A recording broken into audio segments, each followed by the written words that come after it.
Eu lembro como se fosse hoje do meu primeiro contato com José Saramago. Eu era adolescente, assisti o filme Ensaio sobre a Cegueira, fiquei completamente impactado com a qualidade dessa obra e pouco tempo depois eu fui buscar numa biblioteca pública o livro em questão. Eis que eu me deparo com uma obra que é muito mais brilhante do que o filme, que em si já era muito impactante, com um modo de escrita que eu nunca havia visto antes. Se você já leu Saramago, você sabe do que eu estou falando. Eis que eu li algumas outras obras dele e vi que ele de fato era um ótimo escritor. Inclusive ele é um autor muito premiado, infelizmente falecido. Mas havia uma obra que me deixava muito curioso, mas por intempéries do destino eu acabei não encontrando. Eis que agora em 2024, logo no primeiro semestre, eu tenho acesso a essa obra e vou dizer para vocês se valeu a pena esperar tanto tempo e vou contar por que também de eu estar tão curioso por esse livro em específico. Mas antes de eu falar sobre todas essas coisas, eu peço que você se inscreva nesse canal, curta esse vídeo e compartilhe com seus amigos, principalmente aquele amigo que gosta de um bom livro mais voltado para o clássico.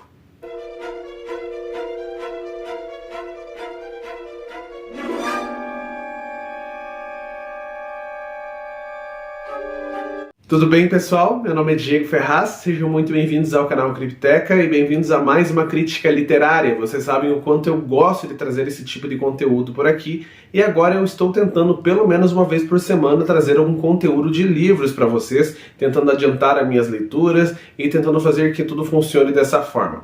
O livro que eu trago hoje parece ser muito diferente do estilo literário que eu trago por aqui, mas o título já tem um pouquinho de sombrio, afinal a gente está conversando sobre As Intermitências da Morte, do autor José Saramago. Aqui a gente vai ter uma história completamente brilhante, que se fosse com essa sinopse para outro autor, talvez esbarrasse numa história medíocre ou numa ficção de fantasia mais voltada para o juvenil. Só que aqui a gente tem a mão de um mestre.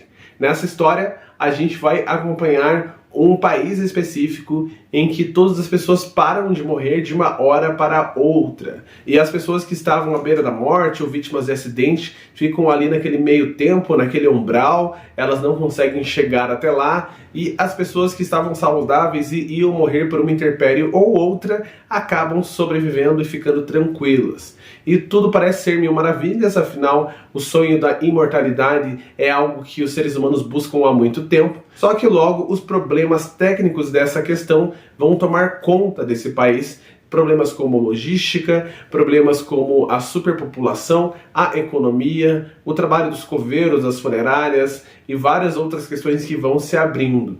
Essa é só a primeira parte da história, porque na segunda a gente vai ter a protagonista Morte contando por que ela tomou essa decisão e contando um pouco do seu dia a dia.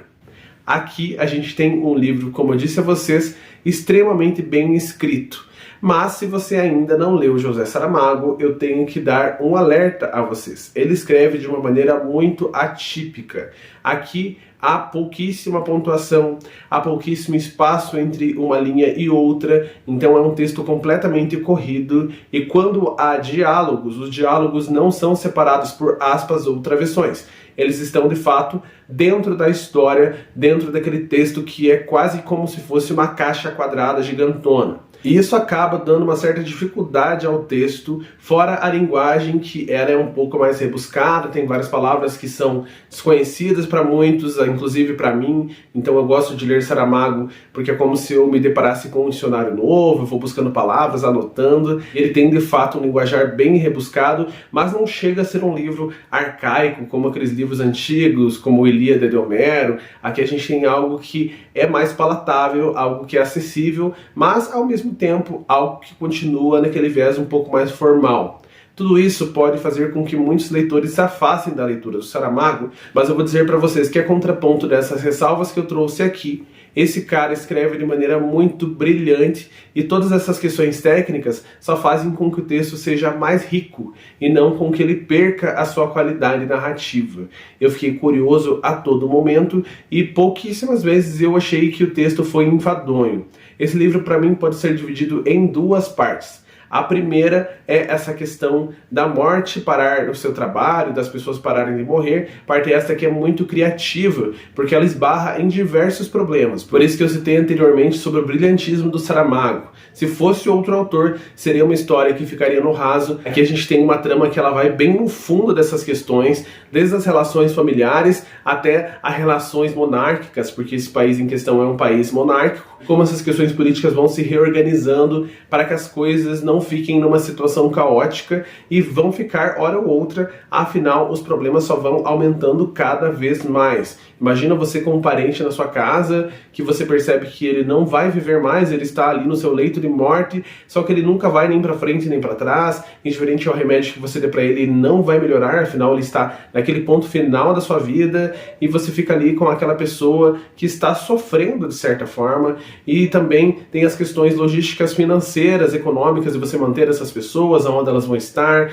a superlotação dos asilos. Então o autor ele vai desmembrando várias questões sociais que mostram outras questões também, como conflitos morais e éticos, como conflitos religiosos. Afinal, aqui ele vai falar um pouquinho sobre o berço do cristianismo e como essa questão de não morrer pessoas vai afetar essa ideia religiosa. Então, de fato, é um texto muito inteligente. Já na sua segunda parte, é o momento onde a gente vai conversar com a protagonista. No começo é bem interessante, eu gostei de conhecer a morte, o modo como ela vê o mundo, só que a narrativa vai tomando um pouco de um tom mais açucarado, mais romanceado, porque a morte acaba meio que vendo um pouco dos humanos algo que falta nela, e nessa parte do livro eu confesso a vocês que eu não gostei tanto. Para mim pareceu que haviam duas histórias separadas.